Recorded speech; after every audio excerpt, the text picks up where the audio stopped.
Alright, we're back with more KKND Krossfire. This is mission 4 of the Survivor campaign. Alright, here's the intro. Okay, Commander, I'm building a new vehicle, the Hanks Aerial Transport. You'll need it for this mission. You see, this dopey scout has details of an important battle, but he's got himself caught by the freaks. He's still online. Direct him to a safe minicamp in the northeast, where he should raise the alarm to a bigger camp down south.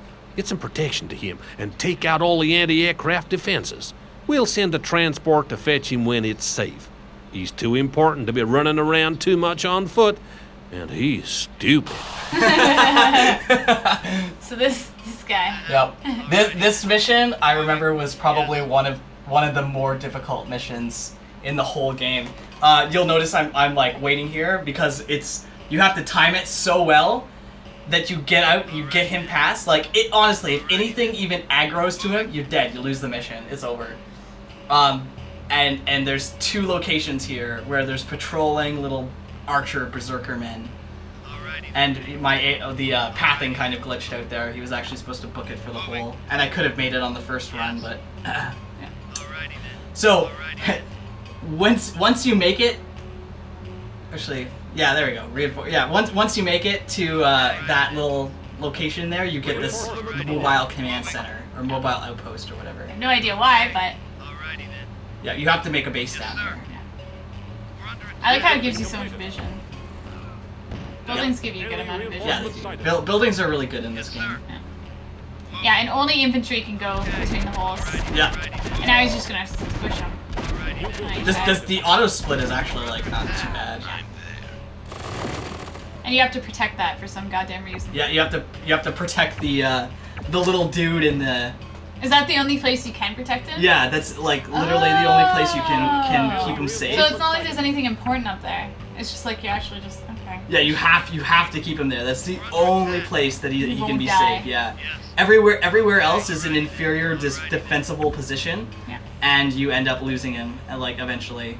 Cuz like they constantly build stuff to send at him, and you get this trickle of reinforcements. So Kyle was waiting there to build like his research facility, because like if you have like a whole bunch of units making, it'll make every one of those units slower. But it'll make all of them, like, it'll just make them slower. Yeah. And same thing with buildings. If you put down 5 buildings, it'll make all 5 buildings, but it'll make them all, like, yeah, they will build. They will build. They will split the build time between all of them, and and it'll basically just. So Kyle realized that, you know, for efficiency's sake, for efficiency's sake, I get my oil rig going as quickly as possible, and then I add my my researching facility on. And you notice there that I researched both pegs in my oil facility first. That's so every time my little oil truck goes, he gets an extra 40 per peg. I believe. Yeah. And that's just like. Microing. Yeah. Yeah. Micro. Yeah, this song's really good. Damn it, enemy reinforcements. And there's that, damn it, enemy reinforcements sighted. Enemy reinforcements sighted. Researching. And so you know there's family synergy, right? Our dad was actually the first one who like got us into the, no, I shouldn't say got us into the RTS, because I was the one that found the original KKND originally. Yeah.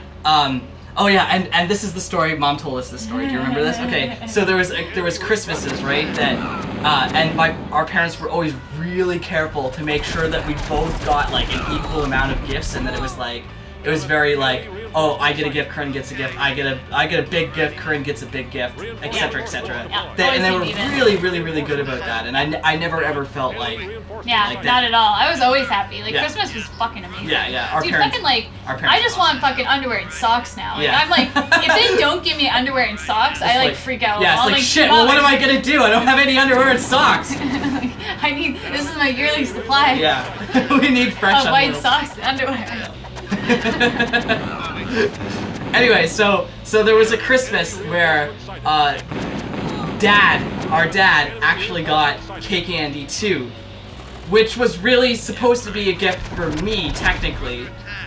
But I mean, like, it ended up being that all of us played it anyway. Like, except Mom. Our mother is very, very providing, but she doesn't share the same kind of interests that we do. Our mom's the best mom. Yeah, our mom is best mom. So good, mom. And she wouldn't be best mom if she had time for StarCraft. Yeah. Yep. She does other cool things. Oh, okay. Actually, like, sitting right behind me is a blanket, like an Afghan that my mom made for me. I'm so jealous that I don't have one. Yeah, She's like, next year. Yeah, I'm like, that's too far. You get one. Oh. It's a really good, like, summer blanket because it's got a bunch of holes in it. Yeah. It's Afghan. Yeah. So continuing on with the story, our dad gets KKND 2 for Christmas, and like instantly, like my eyes light up. I'm like, oh my god, KKND 2! And it was great because my dad's computer was better than mine, right? Like obviously. So right? 2 gig converted computer versus a 1 gig. Yeah. So we originally only played it on my dad's computer because his was the only one that could handle it, at least as I recall. And I would spend just hours and hours. I'd be like, Dad, can I use your computer, Dad? Are you done on the computer? Can I use your computer now, Dad? Dad, can I use your computer? And this is how I got all my computers, by the way, is that Dad would have the better, more capable computer, and I'd want to use his computer because it had more, like, it was just more capable, right? And then eventually I would get his old computer and he would give me I would get his old computer and he would get a new one, and Corinne would get my old one, right? So it was this constant cycle of like kind of hand-me-downs. But at the same time, I mean, like when you're talking about PCs, like getting an older computer wasn't really that bad. Like by the time Corinne was old enough to like understand games like this, she had a computer that could play it, no problem. Like you got your Pentium 300. Like, you don't remember your Pentium 300? I remember your Pentium 300. All I know is that I have a better computer than you now. Yeah, fuck you. It was the first time ever. Yeah, I was like a little bit jealous. I was like, we are sweet serious. Yeah. Like, I'm going to put them in this little bottle for me. Yeah. Please. As they accumulate, my power grows stronger. Yeah, it was the first computer that... It's my favorite tower. Oh, the worm tower. It's a fucking worm that's like... Okay, with KKND, there's like 3 tech roads, basically. There's infantry, there's, like, machines, like tanks and shit. Yeah. And then there's, towers. And every race had the best of one, the second best, and the worst. So, for survivors, they had the best, like, tanks and, like, mobile shit. They had the second best infantry, and they had the worst towers. No, they have the second best towers and the worst infantry. Now I want to add to this. In each section, they also, like, no matter what, you also had a best of something. Yeah. Like, the survivors, like, those little flamethrower guys, are the best flamethrower guys. But aside from that, everything else is, like, somewhat subpar. I didn't know that. Yeah.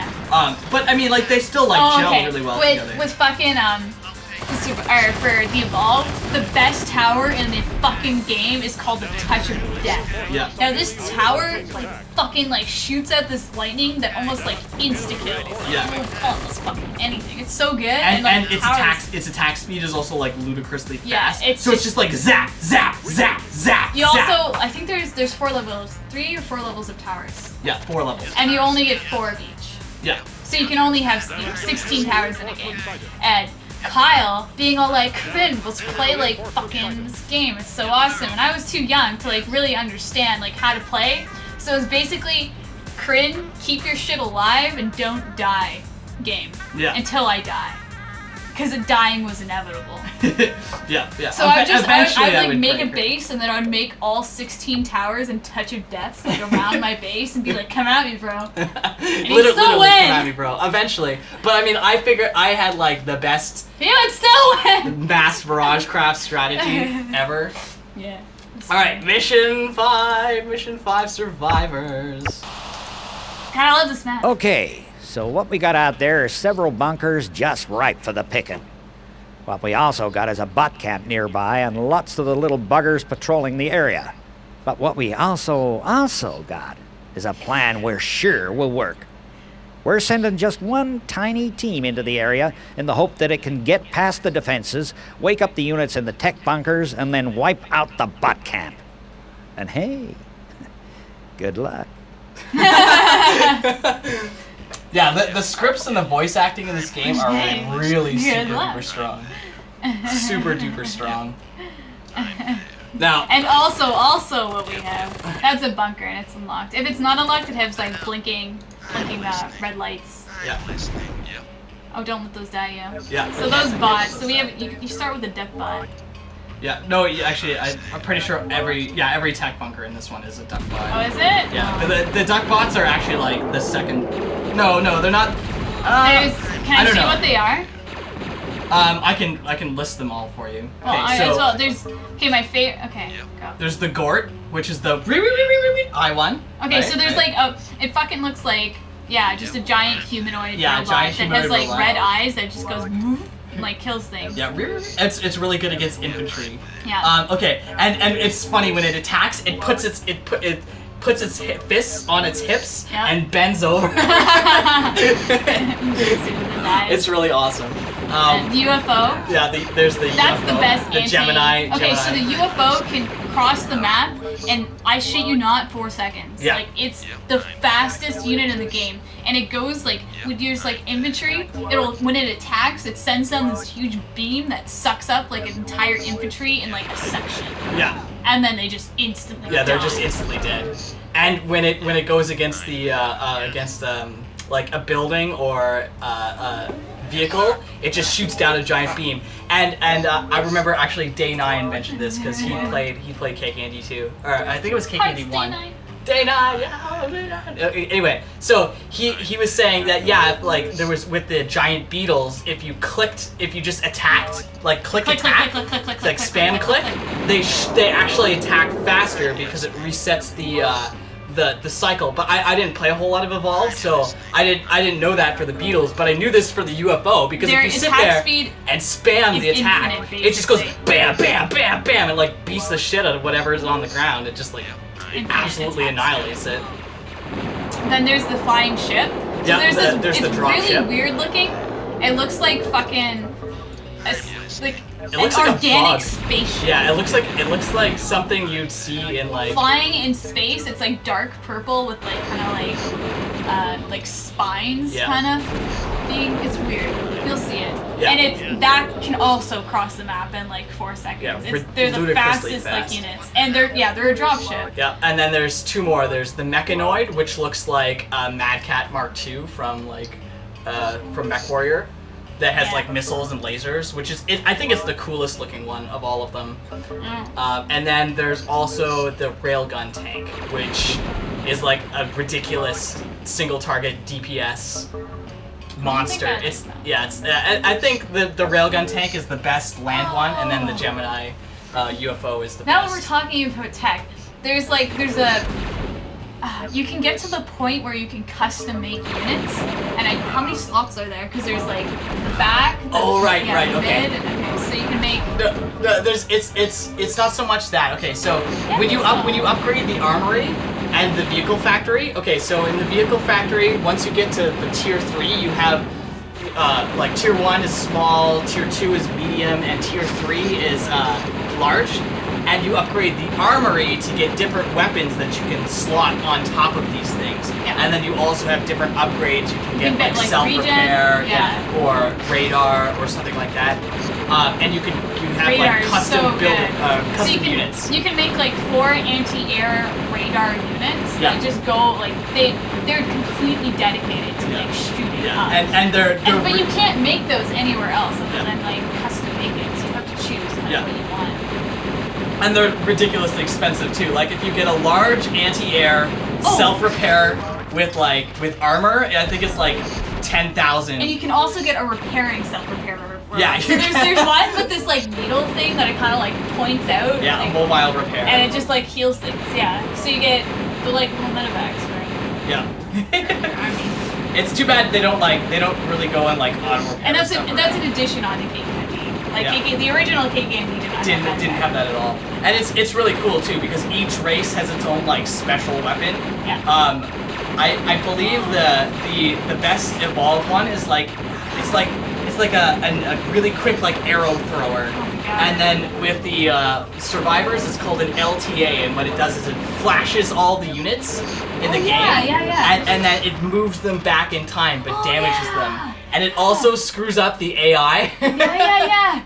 That thing was OP as shit. Oh yeah, it's totally, because if you get 3 of them and you tell them to attack themselves in a good rhythm, that they'll never get close enough to you to actually and you can just move these 3 units forward, and they're stupid expensive. I think they cost like 12,000 each.